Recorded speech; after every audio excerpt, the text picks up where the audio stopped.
Hello friends. आज की इस वीडियो में हम बात करेंगे अपकृत्य विधि के बारे में, लॉ ऑफ टॉर्ट्स के बारे में। तो अपकृत्य विधि में आज हम सीखेंगे अपकृत्य तथा अपराध में अंतर क्या होता है, difference between tort and crime. इस वीडियो में इंग्लिश में भी आपको पढ़ने को मिलेगा, देखने को मिलेगा। तो इंग्लिश मीडियम वाले स्टूडेंट्स भी इस वीडियो को देख सकते हैं। तो अगर आप हमारे चैनल पर नए आए हैं और अभी तक हमारे चैनल को सब्सक्राइब नहीं किया है तो सब्सक्राइब ज़रूर करिएगा, और वीडियो अच्छी लगे तो लाइक कर देना, और अपने दोस्तों के साथ वीडियो को ज़्यादा से ज़्यादा शेयर करें। तो चलिए आगे बात करते हैं, अपकृत्य तथा अपराध में अंतर क्या होता है, टॉर्ट और क्राइम में डिफरेंस क्या होता है। तो वीडियो को एंड तक ज़रूर देखिएगा। चलिए आगे बढ़ते हैं वीडियो में और बात करते हैं कि टॉर्ट और क्राइम में अंतर क्या होता है। तो भाई पहले पॉइंट क्या कहता है कि अपकृत्य में क्षतिपूर्ति ही दंड के स्वरूप में होती है ना। ये कहती है ना, जो क्षतिपूर्ति हुई है वही दंड के स्वरूप में होती है। ध्यान से सुनिएगा, वीडियो को ध्यान से देखिएगा, तभी आपको अच्छे से समझ में आएगा। तो मैंने क्या कहा अभी कि जो क्षतिपूर्ति हुई है वही दंड के स्वरूप में होती है अपकृत्य में, है ना। लेकिन अपराध में देखा जाए तो, या क्राइम में देखा जाए उसको, तो इसमें दंड की अनिवार्यता होती है। अंडरस्टैंड? इम्पॉर्टेंट है पॉइंट्स।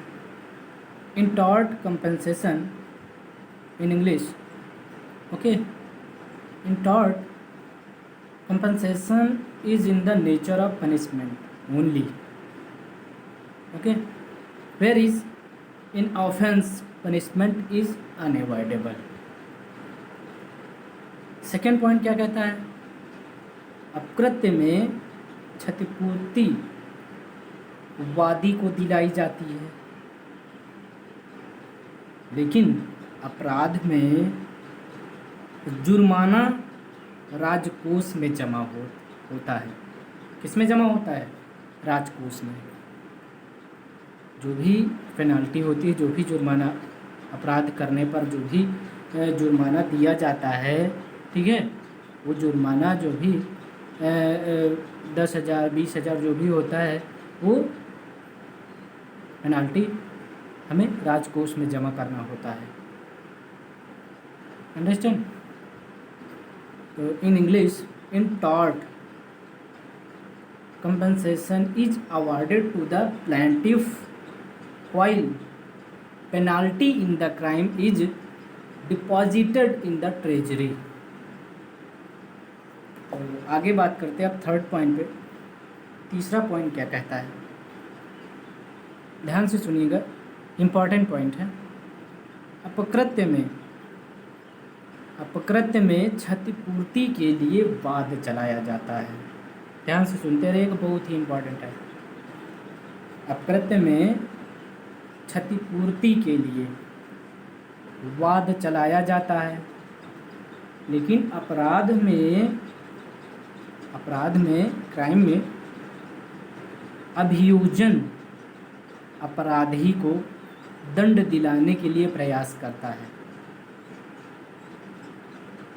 अंडरस्टैंड?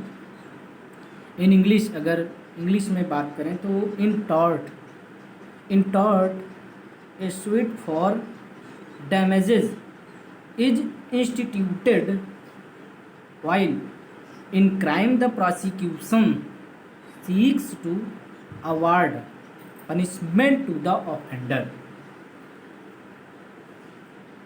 अंडरस्टैंड। अब आगे बात करते हैं। तो आगे बात करते हैं फोर्थ पॉइंट की। तो फोर्थ पॉइंट में क्या कहता है कि अपकृत्य, ध्यान से सुनिएगा, इम्पोर्टेंट पॉइंट्स हैं, है ना। आप प्रैक्टिस तो करते हैं ना, अगर आप लॉ के स्टूडेंट हैं और एलएलबी कर रहे हैं, तो अगर हमारी राय मानिए तो आप पेपर दे चुके होंगे, तो आप जो है प्रैक्टिस के लिए भी किसी बड़े वकील के साथ आप जो है प्रैक्टिस करने जा सकते हैं। मतलब कि अगर कोई बड़ा वकील है, अगर आपको रखना चाहता है, आप रिक्वेस्ट करें कि सर मैं भी जो है कुछ सीखना चाहता हूँ, तो साथ में आप प्रैक्टिस के दौरान और अच्छे से आप जो है इसको तैयार भी हो जाएगा आपका, और आप भी एक अच्छे वकील बन पाएंगे। तो पढ़ाई के दौरान साथ साथ अगर काम मिल जाता है, अगर वकालत का ही या फिर कहीं प्रैक्टिस के दौरान अगर सिविल में ही या फिर क्रिमिनल में कहीं पर भी, तो पढ़ाई के साथ साथ अगर प्रैक्टिस करने को मिल जाता है तो बहुत ही अच्छी बात है। जैसे एग्ज़ाम हो जाते हैं तो फिर टाइम मिल जाता है ना, तो उसके दौरान आप जा सकते हैं, है ना। तो ये चीज़ है। तो ये जो पॉइंट्स आप पढ़ रहे हैं कि अपकृत्य और क्राइम, सॉरी टॉर्ट और क्राइम में क्या डिफरेंस है, मतलब अपकृत्य और अपराध में क्या डिफरेंस है, क्या अंतर है, तो ये अंतर आपको जानना ज़रूरी है ना। तो इसलिए ये पॉइंट्स आपको तैयार रखने होंगे। हमारा कहने का मतलब ये है कि आप अध्ययन भी कर दें, पढ़ाई भी करें, और पढ़ने के साथ साथ, ठीक है, आप प्रैक्टिस भी करते रहें, तो आप बहुत ही वकालत पेशे में अच्छे, मतलब माहिर हो सकते हैं आप उसमें, ठीक है। तो प्रैक्टिस भी इम्पॉर्टेंट है।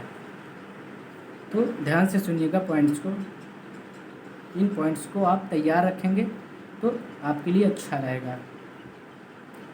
तो अपकृत्य पीड़ित पक्ष जो आया है न्यायालय में, पीड़ित पक्ष, तो अपकृत्य पीड़ित पक्ष को स्वयं न्यायालय में जाकर, पीड़ित पक्ष को मतलब अपकृत्य जो है वो पीड़ित पक्ष को स्वयं न्यायालय में जाकर क्षतिपूर्ति के लिए प्रार्थना करनी होती है, जबकि अपराध राज्य स्वयं एक पक्ष होता है तथा अपराधी को, याद कर लेना ये पॉइंट इंपॉर्टेंट है, अपराध राज्य स्वयं एक पक्ष होता है तथा अपराधी को दंड दिलाने का प्रयास करता है। इन इंग्लिश, अगर इंग्लिश में बात करें तो the tort has to go to the court itself and pray for compensation while the offense is a party to the state itself and attempts to punish the offender।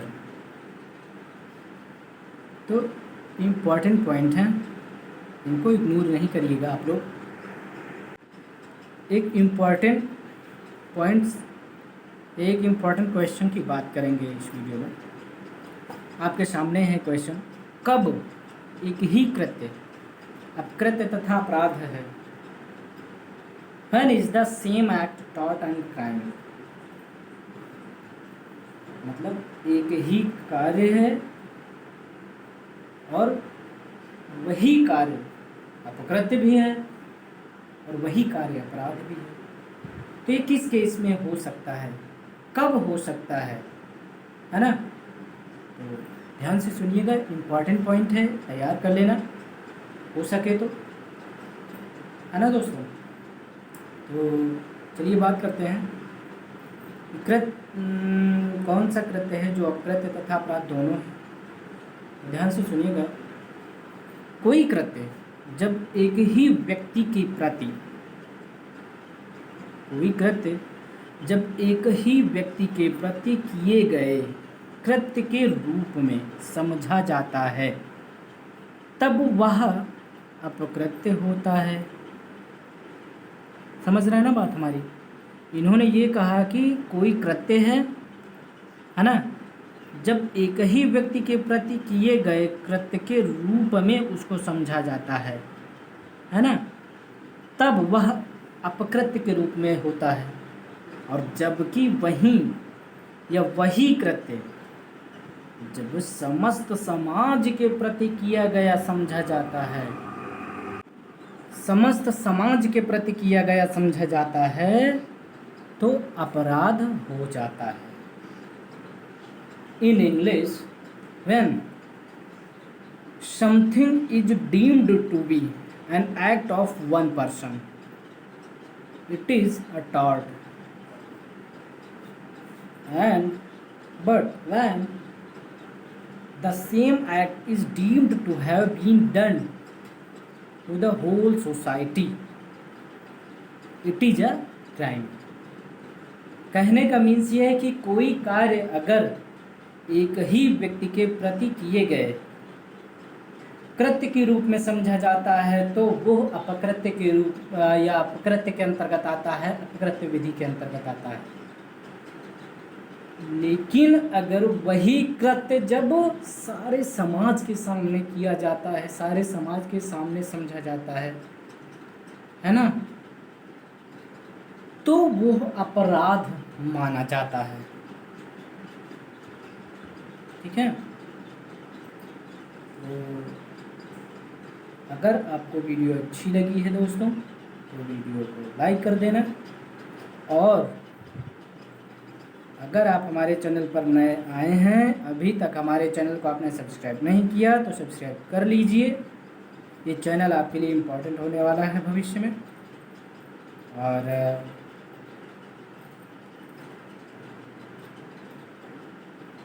Video को ज़्यादा से ज़्यादा share कर देना दोस्तों। और अगर आप लॉ के स्टूडेंट हैं तो प्रैक्टिस भी करते रहिए साथ में, है ना। चलिए दोस्तों, बहुत बहुत धन्यवाद। अब हम नेक्स्ट वीडियो में आपसे मिलेंगे।